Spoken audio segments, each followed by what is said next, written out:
Welcome back into Cougar Sports Saturday here on KSL News Radio, your legacy home of the Cougars. 3 weeks from today, Nate, BYU football is back. 21 days. Cannot wait. How you feeling?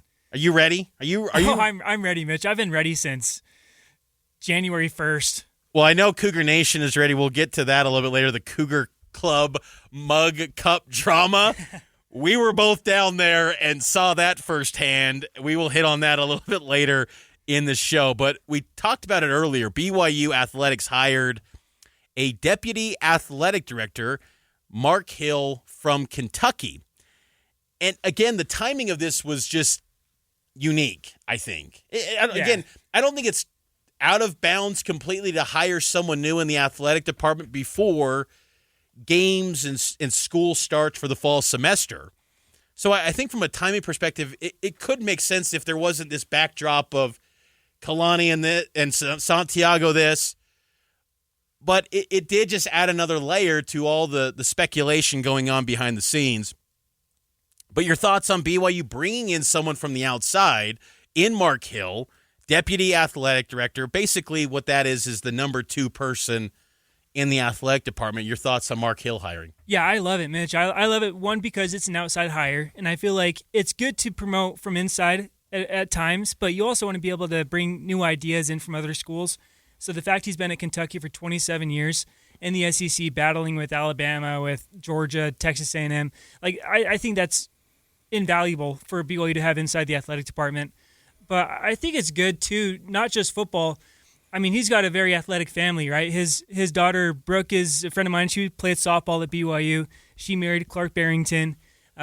His wife is one of the biggest softball analysts that ESPN has. So it's a very sport-oriented family. I think that's going to be really valuable for BYU athletics.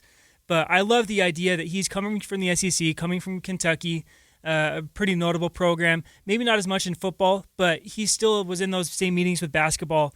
I think it's a great hire. I'm curious to see what he does. I don't think we'll ever really find out because even like the athletic director at BYU, we don't really know what his day-to-day looks like. Yeah, that's such a good point because the ADs sometimes, there's so much talking points about ADs sometimes, especially when they're maybe, for whatever reason, not liked, by fan base. And I'm not saying that's to the point where we're Santiago yet, but as we discussed in the opening segment, some people express concerns about Santiago before he was hired. And I think, honestly, to this point, it's been okay with Santiago. I liked the Notre Dame hire. I liked ultimately keeping Kalani on board, even though it was kind of messy to get there. Kalani's still the head coach at BYU, and for that, I'm very happy about.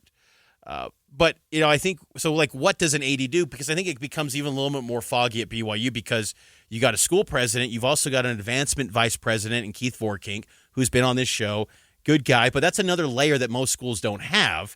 And then you've also got, these additional associate ADs. There's just kind of a lot of red tape sometimes at BYU, it would seem. And I think, though, this is an important moment, though, for BYU to kind of lay out the transparency with Marc Hill and what his role is because, again, it'll create speculation of, well, Marc Hill's handling football, Santiago's dealing with basketball, there's a divide. They got to get everything on the same page, and the messaging's got to be, I think, on the same page. But I do like the fact that he is a football guy. I think there's value to that, and maybe that can help make Kalani Sitake happy. Let's take a break. More BYU football talk next here on Cougar Sports Saturday.